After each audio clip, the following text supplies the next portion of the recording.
Welcome everyone to this panel presentation, a conversation with key donors. We're hosting this as part of our 2-year anniversary celebration. Thank you all so much for joining. And thanks so much to our wonderful guests here today.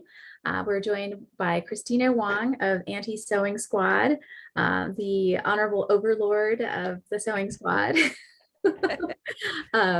And then we have Michelle Schneidler from Providence. Hi, everybody. Michelle, you have a very complicated title, so I will let you share your specific title. But if you could both introduce yourselves to our listeners, and we would love to get this conversation started. Hi, everyone. I'm Christina Wong. I use she, her pronouns. Currently, right now, I'm on unceded Ohlone land in San Francisco, where I grew up. But during the pandemic, I was running a group called the Anti-Sewing Squad on Tongva land out of Los Angeles, California.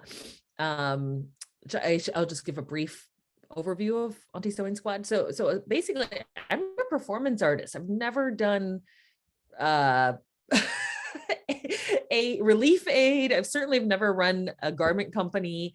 I was sewing like frivolous prop type things, not like life-saving things. I was sewing, infamously, I have this giant fabric penis that I've sewn. I've sewn this giant vagina costume, like nothing that could save anybody's life.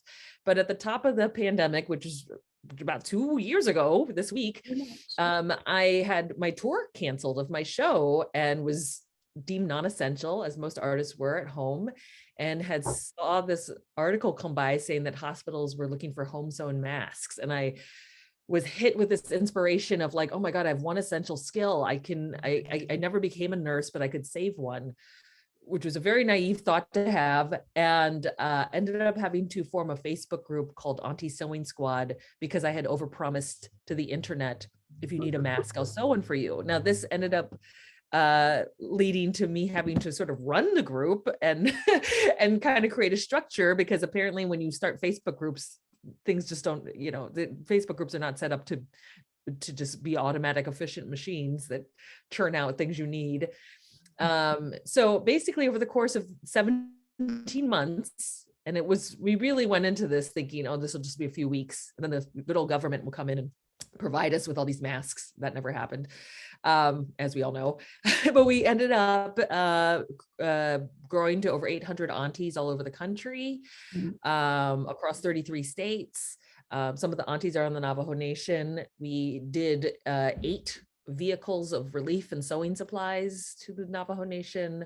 Also gotten a lot of things like soap. I think Ecos and Dr. Bronner's, I helped coordinate soap donations for the hand washing stations there. And we've sent a lot of stuff from our local food bank, World Harvest Food Bank, such as expired coffee and things like that over there. And it wasn't necessarily on the top of my mind at the top of this, that this is where it would go. But as we began to just try to figure out how to support other groups, we were gotten in touch with the Hopi and Navajo seamstress group, who needed supplies, sewing supplies, and you're not next to the garment district like we are in Los Angeles. And we looked at a map and we're like, I think we can round trip drive a van full of sewing supplies to them, and to sort of avoid contact, come back. And then that led to filling the van with other items across the pandemic, and what I hope will be a continued relationship of support, of mutual care and support. I'll leave it at that for now. Thank you so much, Christina. It's been such a joy to work with you. I mean, it's the one little piece of joy in a truly shitty time. Oh my gosh, yeah. Was that I have so much respect for other organizers, and I'd never done anything like this before, but this is sort of what these circumstances do, is just sort of makes you go, what can I do? I can't just sit back and watch this, and then recognize really quickly what resources you have available, and how can you get them to other communities that are asking for them. Yeah. That is a really hard act to follow. So, oh, Michelle, you're going to do wonderful. First of all, Christina, you have a much better background than I do.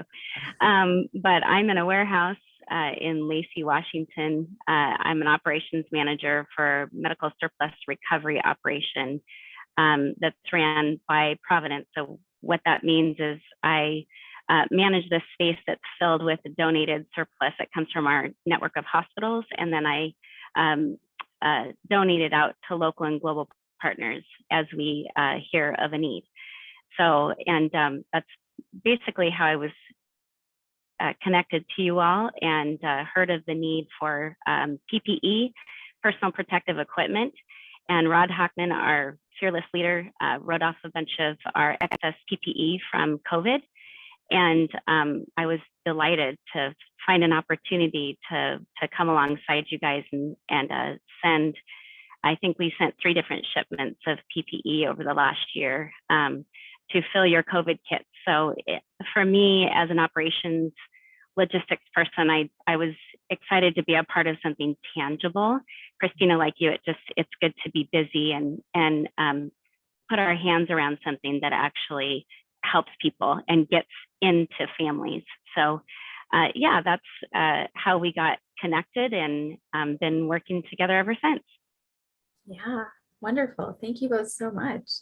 Sorry about these ugly things too. That's the only way that I can keep you from hearing all the horns and the music and the, forklifts and all the things. So Michelle is where the magic happens, right? All the packaging and preparing, getting things out to folks on the front line. We're extremely glamorous around here. So. Oh yes. Fabulous. Well, you both have been very modest in sharing what relief you've provided to our communities. So I'm going to go back and share a little bit more. So Michelle, starting with you, our relationship started in April of 2021. So we've been working together for quite a while. We were connected through Nancy Rivard, president of Airline Ambassadors International. Everyone was kind of looking for ways to help. And we were so blessed to be able to connect with you through Nancy. And you guys brought in, like you mentioned, 3 shipments, but I mean, it was massive shipments.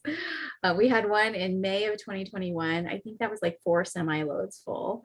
And then in September of 2021, you sent in 6 semi-truckloads. And then of course, in January this year, when everyone's in the midst of Omicron, you guys were kind enough to think of us when there was a very high demand for PPE all across the nation and the globe, really. And then you sent us some more truckloads of PPE, which helped really strengthen our PPE distribution program. And Cassandra was on earlier talking about 66 distributions, PPE distributions we were able to host at the beginning of this year, just during the Omicron surge. And we would not have been able to do that without the relief that you guys provided. It's like, you gave me the numbers, the pounds of PPE, almost 300,000 pounds of PPE. Yeah. And that was valued at over $1.3 million. So quite substantial. And so we're extremely thankful for that. And just so folks can have a sense for what that means, it's 1.5 million masks, and then over almost 250,000 bottles of hand sanitizer. And then of course, also disinfectant wipes, thermometers, batteries. So this has just been phenomenal in terms of the relief you were able to provide. And then of course, with Anti-Sewing Squad, really making sure that we had recruited over 200 seamstresses to kind of help provide masks when there was no PPE early on in the pandemic. And so, without Anti-Sewing Squad, we wouldn't be able to do that because people were running through their inventory so fast. And then as our seamstresses were running out of that inventory, there was Anti-Sewing Squad, Christina leading the charge, smuggling in sewing materials. Literally smuggling, like some of these people don't understand. These 2 years have just like every week it just escalated. It went from people dropping off bed sheets to like literally $1,000 cash in the street outside my home, buying elastic from someone, and then mailing it to someone hoping that it gets there. But yeah, it really felt like smuggling. And especially when Badly Lick Bear, our auntie, who drove the van, is like driving stuff over. It felt so crazy. But yeah, I want to say it wasn't, I remember thinking, oh, there's so much. I remember we spent our entire budget. We were raising money like gangbusters. And I wasn't doing any math at the top of this, which is weird because I'm Chinese, but was not doing any math. And I just was talking to someone who was running around doing the shopping for us. And we spent our entire budget on all the stuff that went into the van. And I went, oh my God, what have I done? But we were able to just make a plea to all our friends and just say, oops, I spent all the money, but look, for a good reason. And we were able to get double those donations, which helped us just continue to do stuff. And I think what was exciting is it felt not exciting. This whole thing was so shitty, but it just felt like this is such a tangible thing we can see that is literally creating protection for others. And it felt like a way to show solidarity that felt like this, that really had these life or death stakes. Cause it's like we can go to a parade and then we go back home, but this felt like so urgent.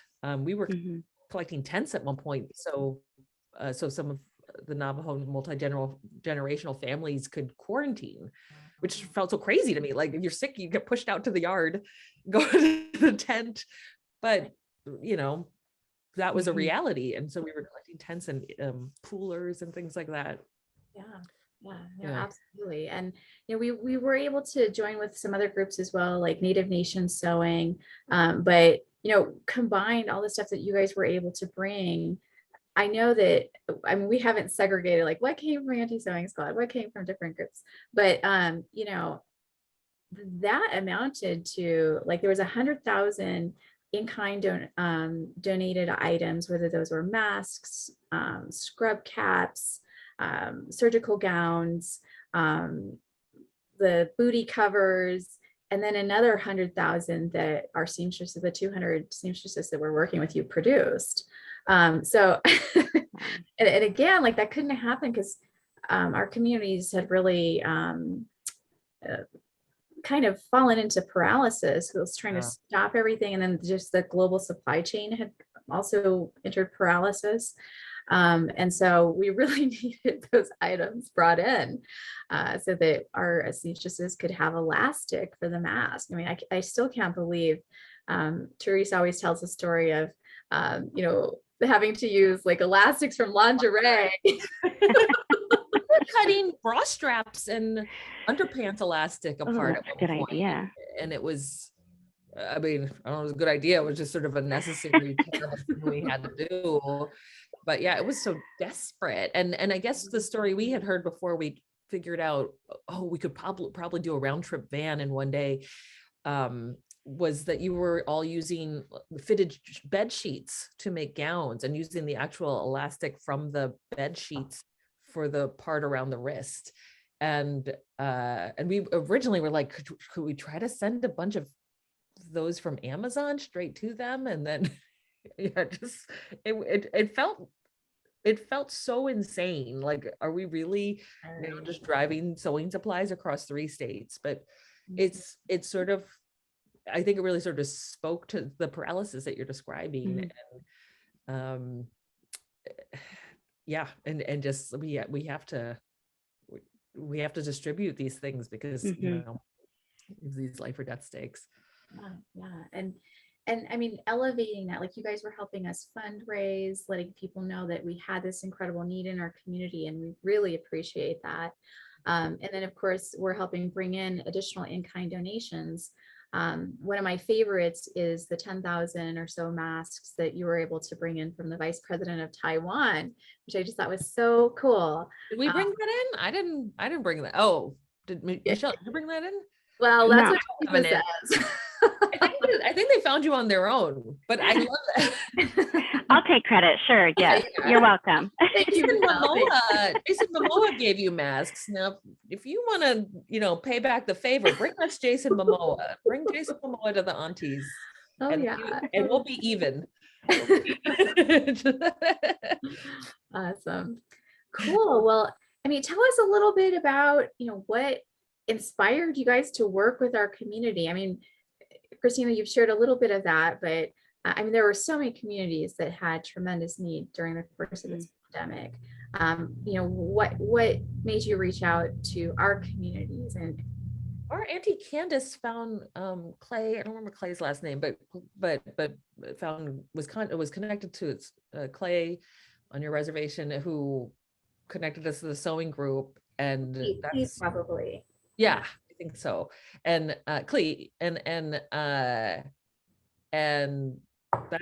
that was just, we were just trying to help everybody, but we were also realizing very quickly, oh, if the because when I first made this all health matters offer of like, who needs a mask, it became very clear that the people who were able to find me were people who had the privilege of being at home, and quarantining at home. And I was thinking, well, what about the people who are working on farms, or who don't speak English, or don't have the internet?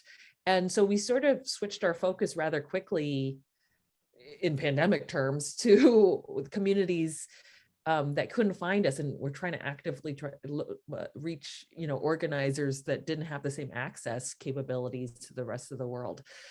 So there was that, but also just reading the news and the stats that Navajo Nation was getting hit 10 times harder than neighboring states. And I think Auntie Candace passed on to us some info that really what was slowing down some of the seamstresses is they were catching COVID, or that COVID was hitting family members. And so it just really felt like something that if we had the capacity to support, we should support.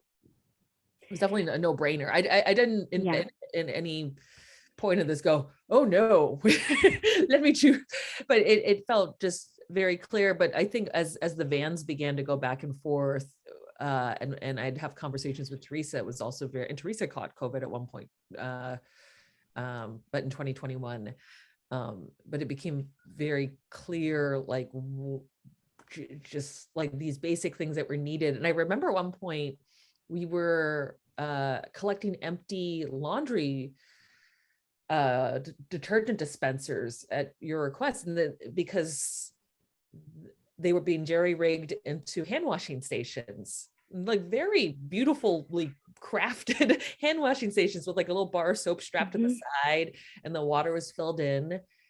But it was also sort of shocking, I think, for a lot of us who live in cities to see this and to kind of understand this is the disparity and why COVID is hitting the Navajo community so much harder.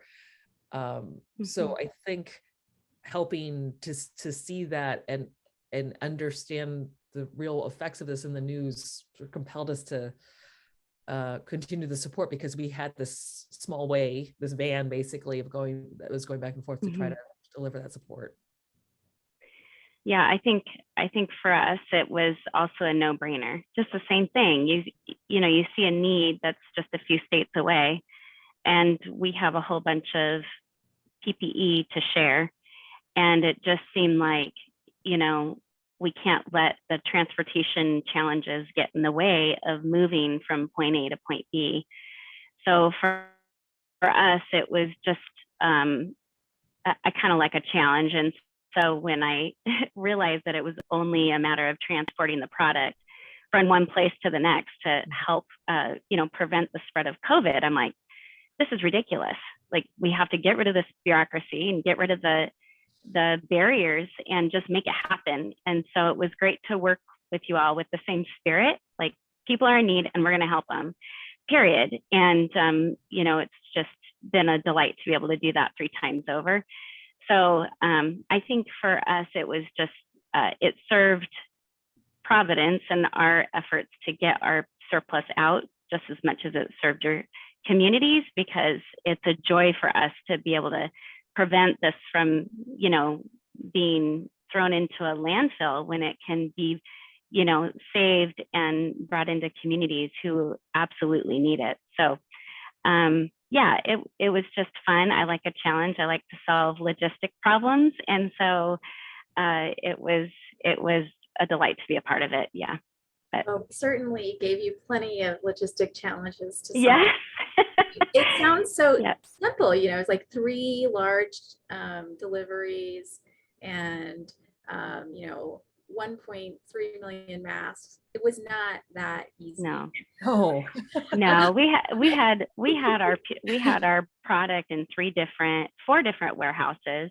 yeah. And so we had to build logistics around that with virtual inventory. So I never could see much of the product that came. So we were trying to make sure that the quality was there, the product was what you were expecting. I mean, all of that had to happen virtually. And with COVID restrictions, you know, that was playing into our ability to get in there and see what it was.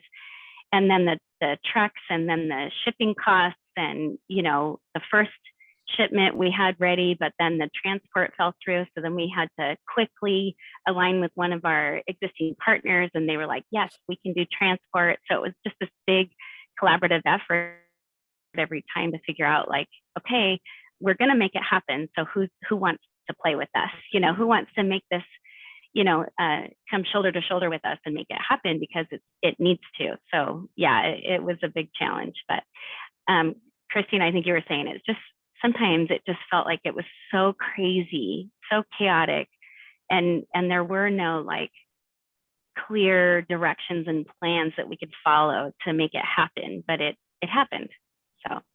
I feel like it just felt like 2 years of being inside Robinson Crusoe, you know, where I was just like, I felt like I was the government. I felt like Ralph in Lord of the Flies, where I was just like, I'm the overlord.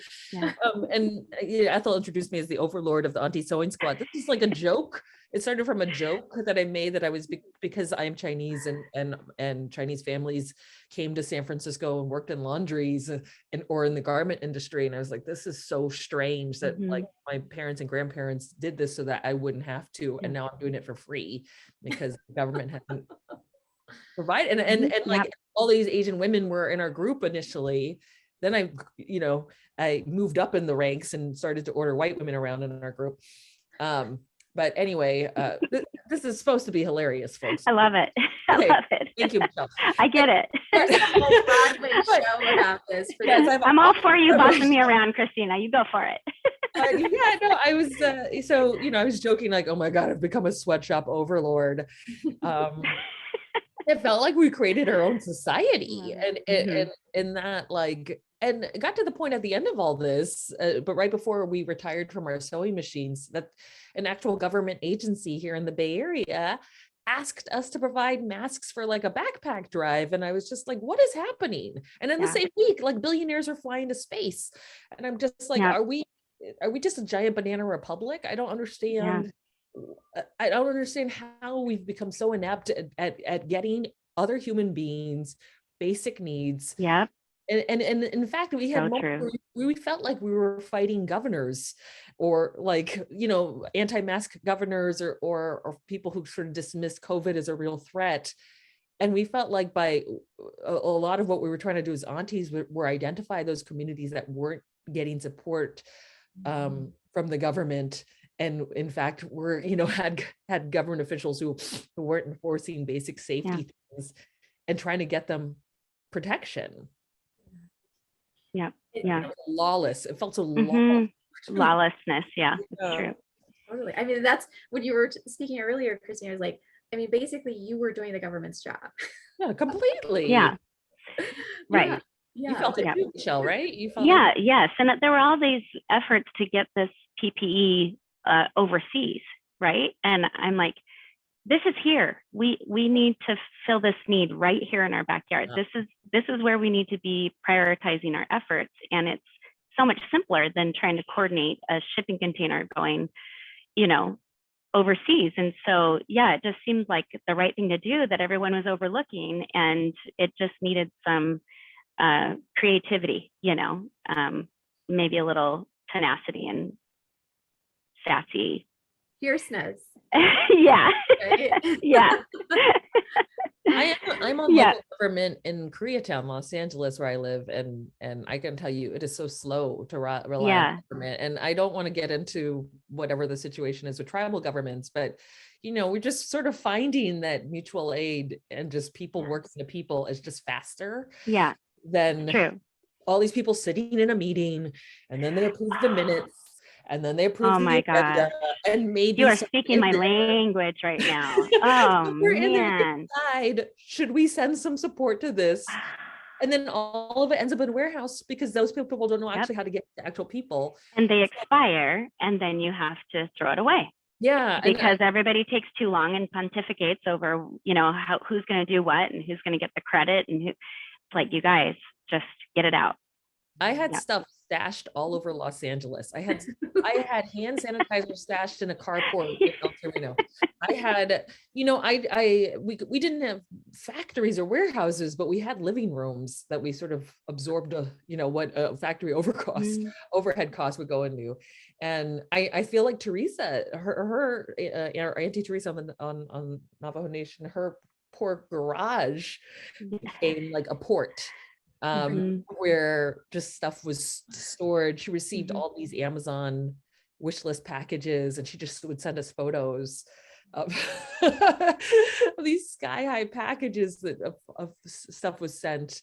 And there were all these like weird systems we had figured out, like, oh, this person tends to drive from here to here, so let's make sure this is in their car, and they do a drop off. Like, we just had these crazy webs of distribution that no one will ever really understand, but we understood it. It made sense to us. It looks completely inefficient, looks completely different than a very linear factory structure, but it's what we had to make sense and to make stuff happen.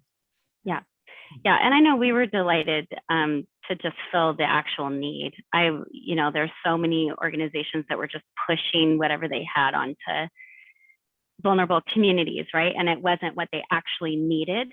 And so we were really. Describe what some of those things are that people didn't need, because I know we filtered out a lot of like food, like cans of pumpkin pie stuff. Right, like, right. Or that's not what they asked expired product, or we had tons of gowns, tons and tons of gowns, but that wasn't what was needed. So it's happening all over the place still, just a ton of humanitarian aid that's actually pushed out rather than pulled by the people who need it. And so that was I think that was one of the biggest things I enjoyed working with you guys on, is just knowing what you need and then trying to fill exactly what was needed. I remember one time you guys were asking for thermometers, and we had no thermometers because every time they came in, they were just instantly taken by our partners. And so I was like, shoot, I really want to fill this need.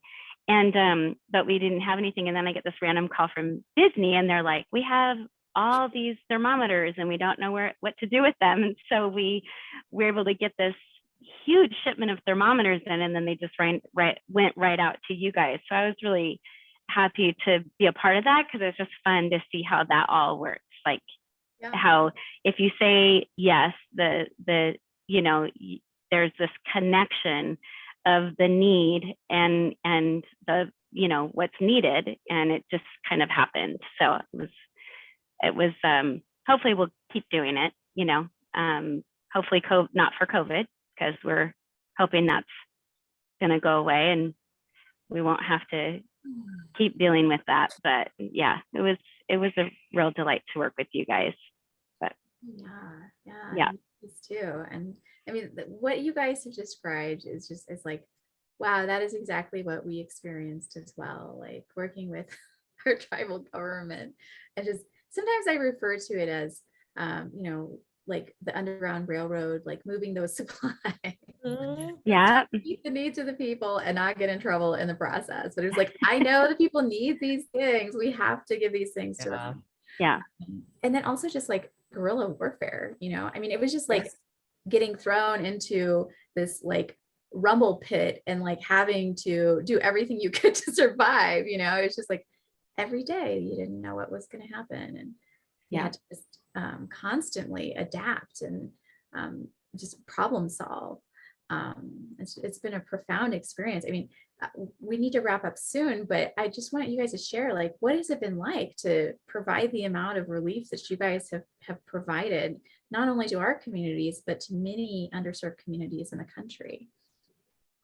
I was completely our honor to do this, and I think our responsibility as allies to Indigenous communities and to do this. I hate people keep telling us we're heroes. I'm like, this actually, I feel like heroes is what you call people who do things that no one wants to pay for. And you know, it's really, this should not have been necessary. And this really should be a moment to really point a finger at the larger systems that created these disparities.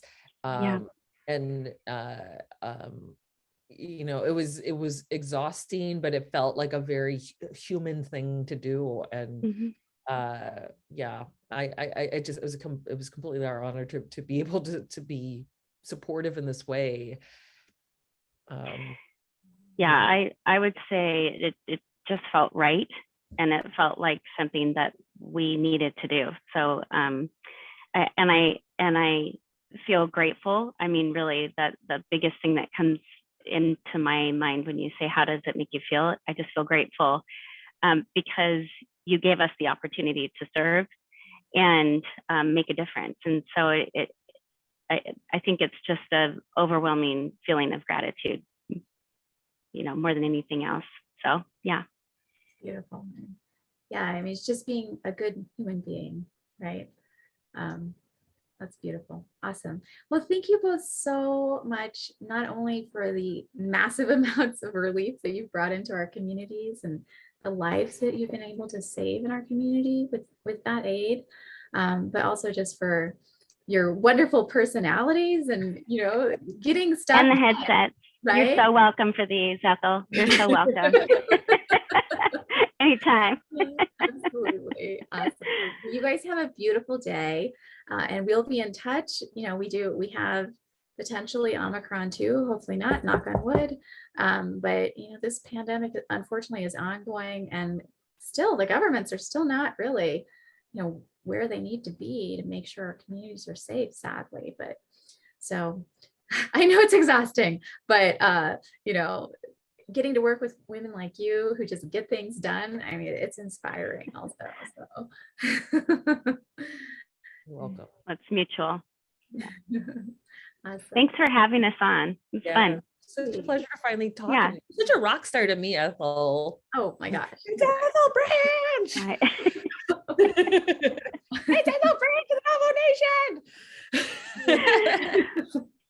Well, it's honestly an honor and a privilege to be able to get to work with you ladies. And you summed it up so much. You know, it's like to be able to do something in this moment of need, like what an honor. Like, yeah, it's just profound. And you guys make that possible. Like if you weren't providing aid for us to deliver, like we couldn't do this, you know. So thank you for that. So.